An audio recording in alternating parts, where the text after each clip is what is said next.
दोस्तों, आज 31 दिसंबर 2025 को 7वें केंद्रीय वेतन आयोग का 10 साल का कार्यकाल औपचारिक रूप से खत्म हो गया है। जनवरी 2016 में लागू हुए इस वेतन आयोग ने करीब 1.2 करोड़ केंद्रीय कर्मचारियों और पेंशनर्स की सैलरी, भत्तों और पेंशन को पिछले एक दशक तक तय किया। अब सबकी नजरें नए बने 8वें वेतन आयोग पर टिकी है। 7वें वेतन आयोग की सबसे बड़ी खासियत रही बेसिक सैलरी में भारी बढ़ोतरी। उदाहरण के तौर पर लेवल 1 कर्मचारियों की बेसिक सैलरी 7,000 रुपए से बढ़कर 18,000 रुपए हो गई, यानी करीब 157% की बढ़ोतरी। वहीं टॉप लेवल 18 के अधिकारियों की बेसिक सैलरी 90,000 रुपए से बढ़कर 2.5 लाख रुपए प्रति माह तक पहुंच गई।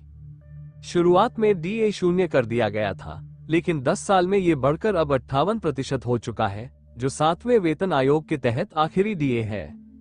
7वें वेतन आयोग का सबसे ज्यादा चर्चित शब्द रहा 2.57 फिटमेंट फैक्टर। इसी फॉर्मूले से पुरानी सैलरी को नई पे मैट्रिक्स में बदला गया। सरल शब्दों में कहें तो पुरानी बेसिक सैलरी को 2.57 से गुणा करके नई बेसिक तय हुई। इसी वजह से ज्यादातर कर्मचारियों और पेंशनर्स को बड़ी सैलरी बढ़ोतरी देखने को मिली, खासकर शुरुआती और जूनियर लेवल पर। इस वेतन आयोग में सिर्फ सैलरी ही नहीं बढ़ी, बल्कि एचआरए, ट्रांसपोर्ट अलाउंस और अन्य भत्तों की भी पूरी समीक्षा हुई। कुछ भत्ते मर्ज किए गए, कुछ में बदलाव हुआ और कुछ पर सीमा लगाई गई। यही वजह है कि कई कर्मचारियों की टेक होम सैलरी पोस्टिंग और शहर के हिसाब से अलग अलग रही। जब डा 50% के पार गया, तो सरकार ने जनवरी 2024 से ग्रेच्युटी की टैक्स फ्री सीमा 20 लाख रुपए से बढ़ाकर 25 लाख रुपए कर दी।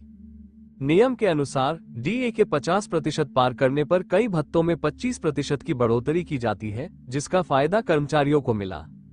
1 अप्रैल 2025 से सरकार ने यूनिफाइड पेंशन स्कीम (अप्स) शुरू की। ये योजना एनपीएस और पुरानी पेंशन स्कीम (ऑप्स) का मिश्रण है। अप्स के तहत कर्मचारियों को गारंटीड और महंगाई से जुड़ी पेंशन मिलेगी। कम से कम 10 साल की सेवा पर 10,000 रुपए मासिक पेंशन की गारंटी भी इसमें शामिल है। हालांकि यह स्कीम सशस्त्र बलों पर लागू नहीं है। 7वें वेतन आयोग के दौरान सरकार ने एनपीएस में अपना योगदान 10% से बढ़ाकर 14% पे जोड़ा कर दिया।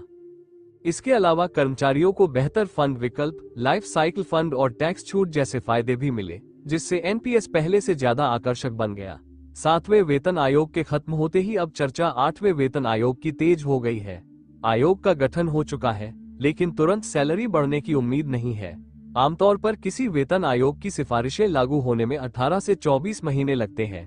अच्छी बात यह है कि कई बार बढ़ा हुआ वेतन और पेंशन पिछली तारीख से एरियर के साथ दी जाती है।